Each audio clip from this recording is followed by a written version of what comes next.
আসসালামু আলাইকুম দর্শক, আজকে আমি খুবই মজার এবং সহজ একটি ডেজার্ট রেসিপি শেয়ার করব। আজকে আমি তৈরি করে দেখাবো মিল্ক পুডিং। খুবই কম সময়ে এই পুডিংটা তৈরি করে নেওয়া যায় এবং এই গরমের জন্য কিন্তু এটি পারফেক্ট একটি রেসিপি। কিভাবে তৈরি করেছি জানার জন্য পুরো ভিডিওটি দেখার অনুরোধ থাকলো। প্রথমেই আমি একটি প্যান নিয়েছি, প্যানে আমি নিয়ে নিব জাল করে নেওয়া তরল দুধ। আমি 3 কাপ পরিমাণে তরল দুধ কিন্তু এখানে ব্যবহার করেছি, আর কিছুক্ষণ জাল করে নেওয়া দুধটা ব্যবহার করতে হবে। এখানে আরও অ্যাড করে দিয়েছি 1/3 কাপ গুঁড়ো দুধ এবং 1/3 কাপ চিনি। আর প্রতি 1 কাপ দুধের জন্য আমি 1/2 চামচ আগার আগার পাউডারটা ব্যবহার করছি। তার মানে এখানে আমি আগার আগার পাউডার ব্যবহার করেছি 1.5 চা চামচ। এখন সবগুলো উপকরণকে কিন্তু বেশ ভালো করে মিশিয়ে নিতে হবে।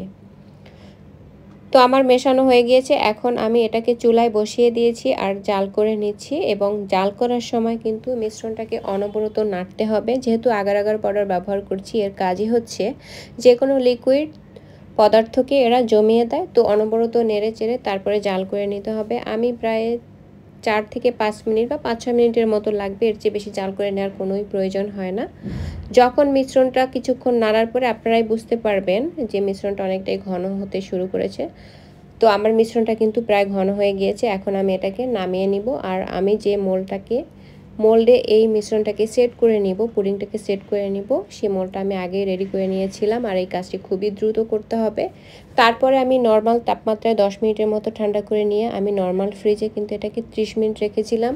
এমনিতে নর্মাল টেম্পারেচারও কিন্তু 30 থেকে 40 মিনিটের মধ্যে এই পুডিংটা কিন্তু জমে যায়।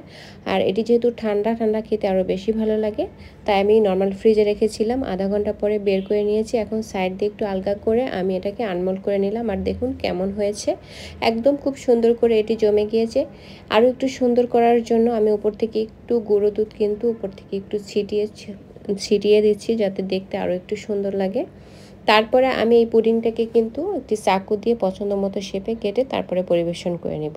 আপনারা যেরকম শেপে ভালো লাগে ওই অনুযায়ী আপনারা কেটে পরিবেশন করে নিতে পারেন।